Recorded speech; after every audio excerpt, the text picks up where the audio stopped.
This is the Love Truth Leadership Podcast. Your hosts, Nick Johnson and Larry Chatterley, welcome you on your journey of self-improvement and connection. Listen as they combine their different experiences of life to help guide you in the direction of love, truth, and leadership.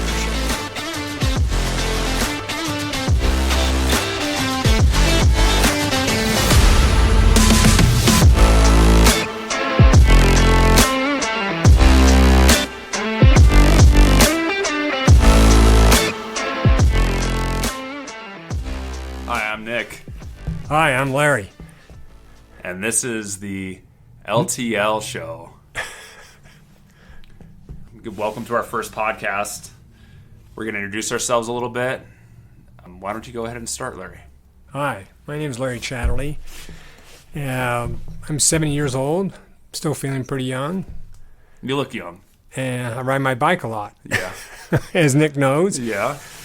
Nick knows a lot about bikes, and he kind of coaches me how to be a better cyclist. Anyway, my history is I was born in Idaho Falls, and then we moved to Michigan, and we lived there for a bit, and then I grew up in southern Utah. And my father was a physician, an ophthalmologist. I ended up being a consultant mainly for the dental industry for years. Retired 5 years ago. And during that whole time, I was a scout leader for 30 years, scoutmaster, and I did a lot of programs for the district and helped other scout leaders besides helping the boys, and that was pretty rewarding. And now I'm retired. I'm a service missionary. I help people find jobs. I coach people. I guess my motto is kind of like what Einstein said years ago: life lived for others is a life lived worthwhile. And I think one of the most rewarding things in life is helping people help themselves. So you said you were a consultant for dentists. Yeah, I help transition their practices. I help them how to run the practice too, how to manage it, and then we also help them do startups if they wanted to start a practice.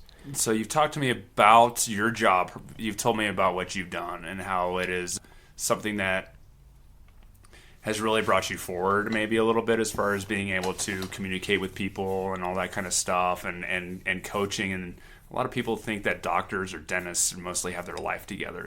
But why don't you explain a little bit more like what you did in that industry and how you can definitely say that a lot of dentists and doctors definitely don't have their life together. And if they're trying to fix their practice, what did you tell them to fix first? Well, interesting. That's a good question. A lot of times I think, and I was on the same pathway. Well, I was going to go to med school, and right before I was ready to put my application in, I had this, I don't know, epiphany or whatever. I started asking myself a bunch of questions why I was doing this. And then I realized it was more about money and status. I didn't necessarily have a passion for it. And some docs, I mean, not all docs, but some of them have their act together. A lot of them do. But then there's some that struggle. And I think those who struggle they're asking themselves a bunch of why questions. Why did I get into this? But some figured out sooner or later. But we found that when we coached these docs about getting their personal life in order, the practice went much better. But most people, when they'd hire us as a consultant, they'd say, hey, just fix the practice. That's the problem. You know, I'm not the issue here. And we say, well, doc, no, you got to look at yourself. And there's some things you could do personally that could really enhance the productivity and the success of your practice. So it goes to show that even being successful, you know, as a dentist or a doctor, not a lot of the times their lives are all together, which is kind of where we're coming at with this podcast, trying to, you know, help teach people how to get their lives together. And so anybody listening, you can definitely understand that you could look successful on the outside and run a dentist office and still at the same time need help in your personal life. Yeah. I kind of like to think of it this way. We're in a rowboat, and one oar is your business and the other oar is your personal life. And the problem is if you put too much energy on the one oar, what direction does the boat go? Yeah, in circles. It goes in circles. And we found that if they're not in balance very well, and usually it's their personal life, they're not in balance, and what happens is the more out of balance they get, the more energy they typically put in their career, thinking that that's going to bring them back into balance. Yeah. When frankly it doesn't. It ends up going in circles. Ends up being a Groundhog Day almost. And so they got to get focused more what's most important in life, and it's about relationships, and it's how they feel about themselves, self-love, and how they love other people, and to make sure they have a good purpose in life. And once they're grounded and they understand that purpose, there's some things that they can do to make life more meaningful to them. And once they figure that out, there's certain things, habits they can do that can make their lives more productive. And when they come to work and they're more energized and more happier, everybody feels that way. The staff feels that way. The patients start feeling that. And that's true with any business. Yeah. So, well, thank you for that, Larry. A little rundown. I'm going to give you guys a short and sweet explanation about who I am as a person, because to tell you the truth, the main reason why we started this podcast is because Larry and I met through my work. I might be a little emotional right now, just so you know, but I looked at him and instantly knew he was a very positive person. And about a month and a half ago, I was going through a mad breakup. It was really bad. But I'm 40 years old and have had nothing but failed relationship after failed relationship. So I'm sitting here figuring it out. It's like, what do I need to look at as far as myself? I'm the common denominator in all these failed relationships, right? So what's wrong with myself that I need to fix to where I can stop having these failed relationships? So I reached out to Larry one day to see if he might want to just, sit down and talk to me. Since then, it's been a great relationship we developed. He's helped me immensely. It's staying on track, holding me accountable. At the same time, it's one of those things where I've come from a past that's very checkered. We'll talk more about that probably later in further episodes, but I feel like I can relate with a lot of the lost people of this world, the people that don't have a sense of direction, a sense of loneliness, a sense of not want to be who your parents are, maybe a sense of not having a support network out there, something that is hard to find, but the only way you can find it is reach for it. At the same time, it's one of those things where I look at it as I'm the person that has always known the right thing to do, but have never had the ambition to do it. So we're here to use me as your study example. Basically, it's one of those things where if I can come from where I came from, doing the things that I did as a youth, going down the path that I was down, and can be looked at as a leader in my community as far as I go with a lot of things in the cycling industry, especially here in the town that Larry and I originate from currently. I'm looked at as a leader now on a small scale, and I look to improve that. Additionally, leaving a legacy, which a lot of people, I feel like, if they have that drive and ambition as far as wanting to leave a legacy that they can be proud of, that will be something that can change people as far as how they behave in their life. And so that's who I am as the guy who wants to leave a legacy. The man who been in trouble with the law a few times. I've never had direction as far as a career. I am a mechanic. I've been a mechanic for 20 years, but did I like my job? No. I always felt like there was something more for me to do. I don't have as stable past as Larry has. I have been all over the place as far as my career ambitions have been. I've been lost in direction, and finding direction is important. And it's one of those things where I feel like I'm starting to, at the age of 40, finding my direction. And Larry and I wanted to team up to create this, tell people my age, older, younger, anyone who feels like their direction is lost, to kind of be able to listen and see that it doesn't matter where you're at and where you're from, with a little bit of hard work and a little bit of discipline. And it's like you told me, Larry, you don't want me to change one habit or in a whole. You want me to change 1 minute of one habit, and just being able to do that And then to do that continuously, you can start to see the small changes that you're making in your life and seeing the positive influence.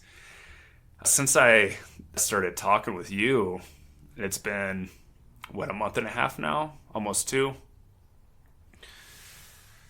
Man, the improvement that I see in my life is... And I'm sorry for all those out there that are listening to this. It's just like looking at me as like a crybaby, but it's emotional. It really is. Because it's one of those things that to be able to see this change in your life in such a small increment in such a little bit of time is a big deal. I really feel like we have something that can be shared and brought into the world and get a lot of positive influence from. I'm emotionally happy right now, to tell you the truth. And my emotions are on the surface. So that's another part of who I am as a person. And I feel like that's okay, though, because to be that raw with an audience, and especially raw with ourselves, is very important. So today in our show, we want to talk a little bit about, I would say, direction, and are you in the right direction, and how to figure out if you're not, and is it okay to admit that you're not in the right direction? So if you would maybe expand on that a little bit, Larry. Good. Yeah, I think one of the things where people struggle in life is a lack of direction. When you don't have that, it's hard to get a sense of purpose. And then when you don't have that sense of purpose, you just don't have that enthusiasm for life. If anything, you kind of feel like life's holding you back or giving you, a bad break. Yeah. And then you start beating up on yourself and doing so. Which I am really good at. And one of the things we hope people would do is, hey, got to forgive yourself and move on. Yeah. And sometimes though, it's easy to admit that can be harder than it. It is really hard. It's really hard to accept that you're human and that you can forgive yourself for the mistakes you make.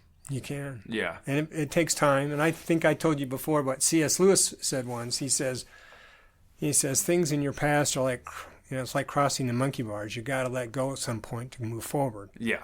Yeah. You've told me that a few times. And it's hard to let go sometimes. Yeah. Sometimes that's what we need to do to move forward. But I personally find you have to find what your why is. What you're passionate about, or what do you have a desire to do. If you desire to make a difference in lives, or if you desire to do something at your work, or with your spouse, or your children, or your family. And it doesn't have to be just one desire. No. It could be a combination. Yeah, it can be like a desire to do good at your job no matter what your job is. I have a desire to increase my place of work into something that I'm proud of. But at the same time, I have this desire to share a message with the world, how we can, positively influence our environments around us. You and I come from completely different backgrounds. That's why I enjoy our relationship so much, is because we can sit here and come from these different backgrounds and connect. And at the same time, we have a shared desire. And so that's another thing that this show maybe is going to be about, is about developing relationships with people that you wouldn't necessarily feel like you would say, okay, I'm going to develop a relationship with this person. They come with an area that I am not from at all. And I have actually a bad checkered past, which will, in a later episode, I feel like that'd be a good subject to talk about, is how we have something that is shared, but at the same time is my experience with it is completely, let's say, toxic and something that has maybe caused some past trauma in my life. Maybe not to an extreme as where it's very strong, but something where I would definitely look at this subject in a different light than you per se.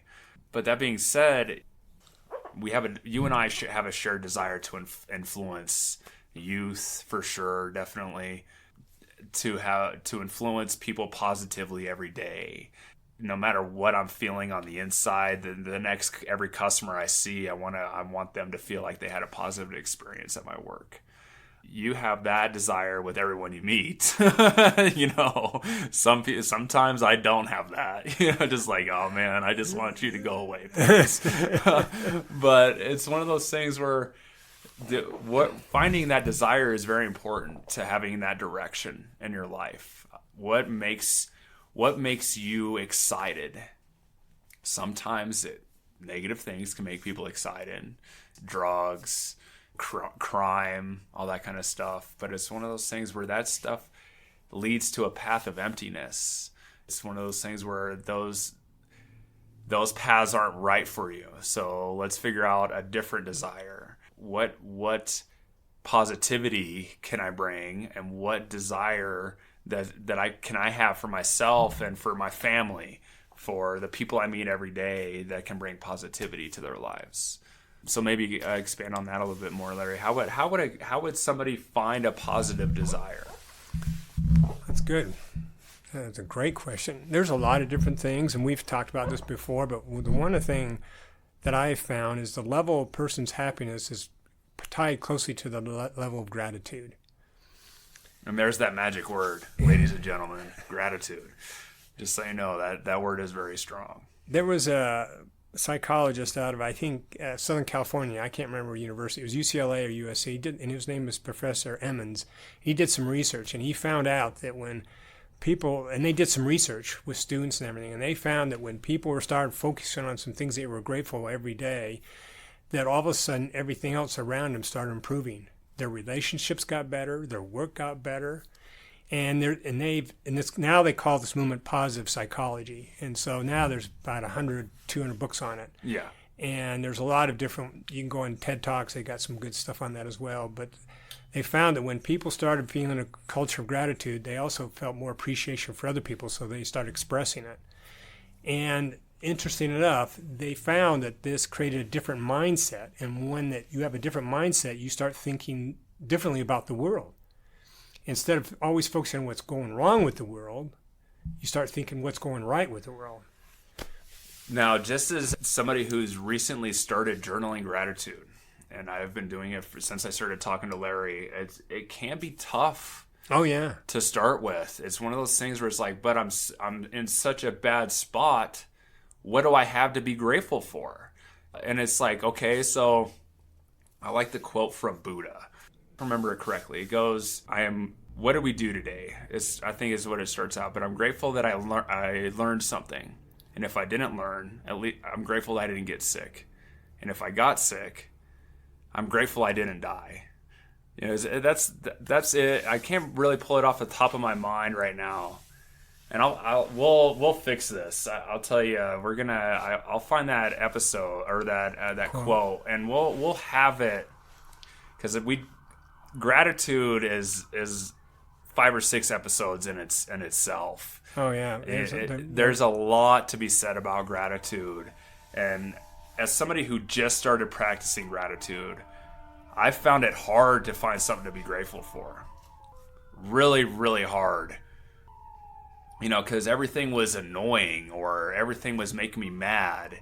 I couldn't stand my family. I couldn't stand my cat. It's just one of those things where, so what did I'm grateful for my awesome car. I'm grateful for my material things. A lot of that's where I started that's what I was grateful for to begin with, was material things. And I'm like, okay, well, I'm grateful that I get to go to work every day to pay for my awesome car. And I'm grateful that I get to go to work every day to pay for my awesome bike. And then so you start, so just because it starts the great gratitude expands. It's like, okay, so you're grateful for this one material thing, but think of all the things that you get or that enables you to have that material thing. I'm grateful that I woke up and took a breath of air this morning. I didn't die in my sleep. I'm grateful to just to eat a protein bar. I really found gratitude helped me whenever I started putting selfishness into it a little bit, and I feel guilty saying that, but whenever I started focusing what I'm grateful for about myself, my self-esteem starts going up. My number one sentence on my gratitude journaling is, I'm grateful for me. I'm grateful for my confidence and the ability to share that with people and to lead with confidence. Because I look at gratitude as like something that, one, I'm grateful for this aspect that I have. And if I don't have it, I want to build it, I'm going to start building gratitude for it. So how can people use gratitude, and in what ways can they start looking at themselves to be grateful for, like, just the little things? What ways can they do it? Yeah. Well, like what you mentioned, Nick, I mean, one thing they could do is just getting a journal out and just write a few things every day. And how important, because I talk to a lot of people about gratitude and practicing it, and they sit there and well, I'm grateful for stuff in my mind all the time.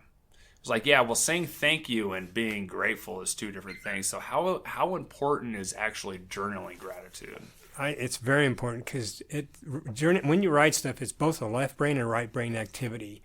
And they find that it works better in the brain when you actually write stuff out, whether that be a problem or a question or anything.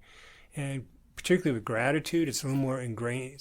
It gets in the mind, infuses it, I guess what you would say. Yeah. It stays there a little bit better. And it allows you to focus on it. And there's a lot of things you can do. You can say, hey, what went right this week? Or did I do something or say something that made a difference in someone else's life?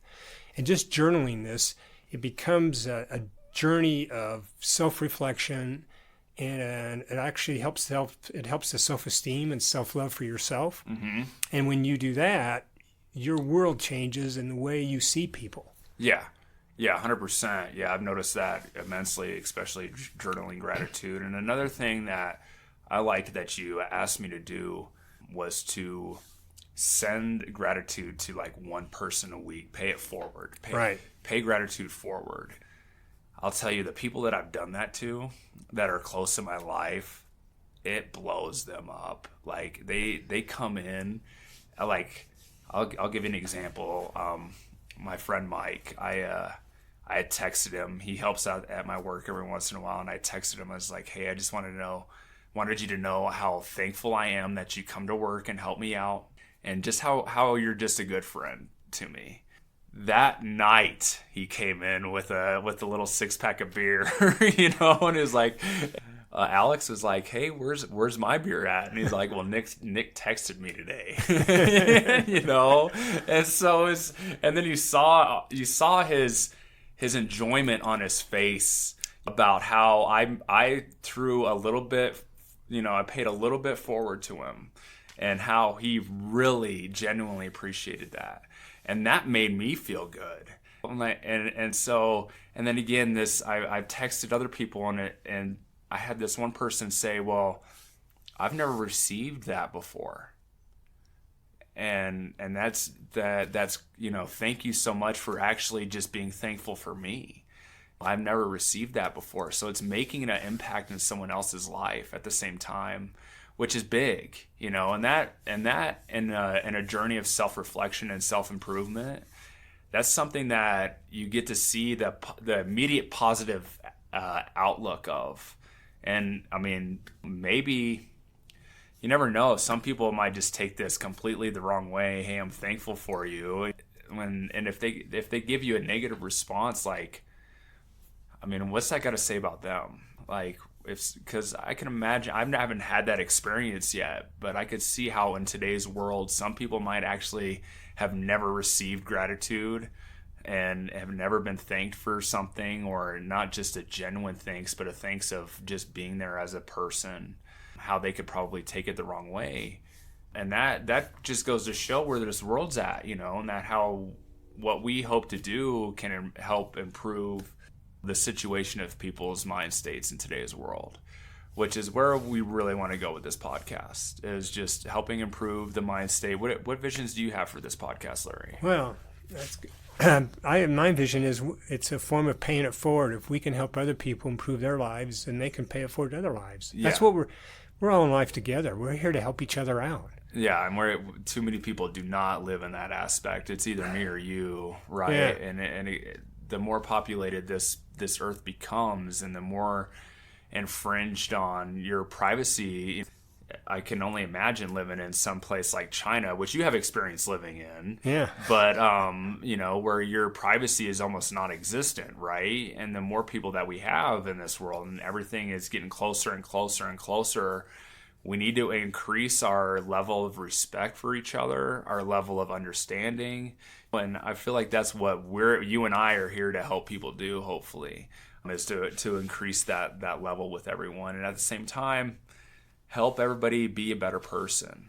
I know you've helped me be a better person, and I feel like I can connect to a lot of the audience that might not have lived a life of truism and have been in that life of, I don't know, I feel empty in my career, I feel empty in my life choices, I feel empty in relationships, I don't have a direction of where I'm going. And I'm here to tell you, like, it's not hopeless. It is not hopeless. And there's, no matter how old, how young, there's still time to change. And there's still time to make a better improvement for yourself. You know what? Now I think about it, this broadcast is about hope. A lot of it. Yeah. Isn't it? Yeah, 100%. That's what it is. It's about hope. And when there's hope, there's a lot of good things that come out of it, right? Yeah, and there's always hope. I feel like we live in the world where it's almost, things are looked at as hopeless. When they say that in Shawshank Redemption, remember at the very end, he said hope is a good thing, maybe the best of things. Yeah. And no good thing never dies. I'm terrible at remembering That's okay. movies. It was in a movie, and Yeah. that was what this guy told us. They were both incarcerated in prison. Yeah, I remember the movie, but as far as like, I could watch. That's why. That's okay. But Yeah. I just remember that line is that hope is a good thing. I'm a huge Star Wars fan, and I've watched Star Wars 100 times, and I love it because every time I go back to watch it, I'm like, oh yeah, I remember this part now. But whenever talking to somebody on the street, it's like, yeah, I couldn't quote you a line from Star Wars besides it's a trap, And, yeah. But, Well, we'll say that. We'll say gratitude's part of the force. How's that? There we go. Isn't that? Yeah, it is. Definitely. Well, I think that's going to wrap up today. And next episode, I'd really like to touch on, I think we should start out with touching on gratitude and the benefits of gratitude. And I'll make sure to have that quote from Buddha memorized by that time, or at least written down, because I really enjoyed that quote for sure. It was really good, and I just completely botched it today as far as remembering it. But you guys got the general sense of what it was trying to say. But thank you very much for listening. I'm Nick. And I'm Larry.